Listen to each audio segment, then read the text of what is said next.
Tea taste బాగుంటుంది, coffee taste కూడా బాగుంటుంది. అలా అని చెప్పి టిఫిన్ తక్కువ అంచనా వేసారా, టిఫిన్ టేస్ట్ కూడా ఎరగదీస్తుంది అనుకోండి. అండ్ ఇంకా ఇది హోటల్ పేరు వచ్చేపటికి హోటల్ గౌరీ శంకర్ అనమాట. ఇక్కడైతే టీ, కాఫీ, టిఫిన్స్ అయితే అవైలబుల్గా ఉంటాయి అనమాట. అండ్ మీలో ఎంతమందికి తెలుసా అండి, ఎంతమంది విజిట్ చేశారో కామెంట్ చేయండి. ముందుగా ఈ అంకుల్కి అయితే హాయ్ చెప్పండి. అండ్ ఇంకా సప్లయర్స్ కూడా చాలా సరదాగానే ఉన్నారు. ఇంకా నేనైతే ఇంకా చపాతీ అయితే ఆర్డర్ ఇచ్చాను అనమాట. చపాతీ టేస్ట్ విషయానికి వస్తే చాలా బాగుందని చెప్పచ్చు. కూర్మా అయితే చాలా బాగుందండి. అండ్ ఇంకా వీళ్ళ స్పెషల్ ఐటమ్స్ ఏంటంటే చపాతీ అండ్ పుల్కా అనమాట. చపాతీ అయితే 3 చపాతీస్ 2 కర్రీస్ అయితే ఇచ్చారు. కాస్ట్ వచ్చేపాటికి 50 రూపీస్ అనమాట. కాస్ట్ గురించి ఆలోచించకుండా ఒక్కసారి ఆర్డర్ చేయండి. అండ్ ఇంకా కూర్మా టేస్ట్ అయితే చాలా బాగుంది. నేను 2 టైమ్స్ వేసుకున్నాను అనుకోండి.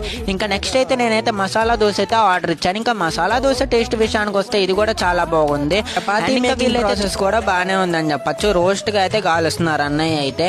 ఇంకెందుకు అండి ఆలస్యం, విజిట్ చేసేయండి. అడ్రస్ వచ్చేపాటికి ద బెస్ట్ డయాగ్నోస్టిక్ హాస్పిటల్ ఎదుర్కొన్నానే గౌరీ శంకర్ హోటల్ అని అయితే ఉంటుంది, బస్ స్టాండ్ బ్యాక్ సైడ్ మన తెనాల్లో.